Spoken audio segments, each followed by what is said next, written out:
Today we're going to learn about Punnett squares. A Punnett square is a graphic used to predict the possible genotypes of an offspring in a given cross. Each parent has 2 alleles for a particular gene. An offspring receives 1 allele from each parent. A Punnett square shows all the possible allele combinations in the offspring. So there are 2 different kinds of alleles that we can have, dominant or recessive. If the alleles are dominant, then they're going to be expressed. They're going to cover up any recessive genes. For the recessive allele to be expressed, we're going to need 2 of those recessive alleles, because then they can't be covered up by the dominant because there isn't one. But if a dominant is present, then it's going to be the one that shows up physically.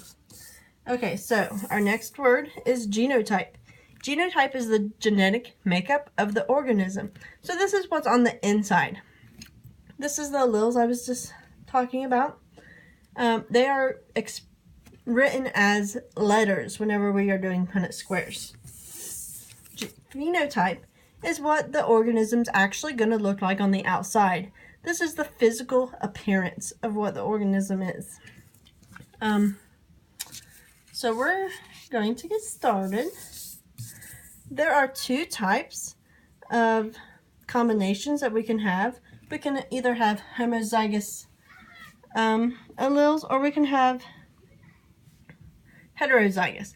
Homozygous means that they're the same. So there's going to be 2 dominants or 2 recessives. And then heterozygous is going to show us 1 dominant and 1 recessive because they're different. Okay, so for our example, we're going to use puppies.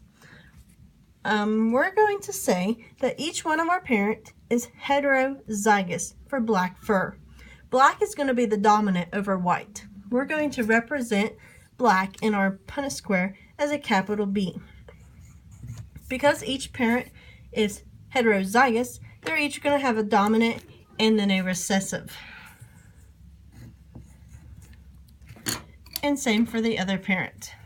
For my explanation here, illustration, I'm going to have 4 different colors to represent the letters so that when we put the letters down here, you can see where they are coming from.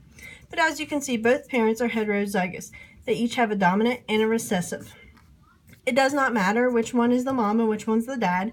It just matters that you have the correct genotypes. So the genotypes, once again, are the letters represented there. Okay, for the Punnett squares, we do 1 box at a time. So we're going to start with this box. I can use the top or I can use this side. It doesn't matter which one I do first.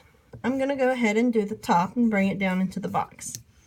The next thing I'm going to do is do the B over here. I'm going to bring it over. So as you can see, this box right here, they're both uppercase. That means that they're both dominant alleles. This is a homozygous dominant offspring. Our next one we're going to use, here's a lowercase b and then an uppercase B for this box. It does matter which one that you put first, but it doesn't matter which one you do first. Dominants are always written first.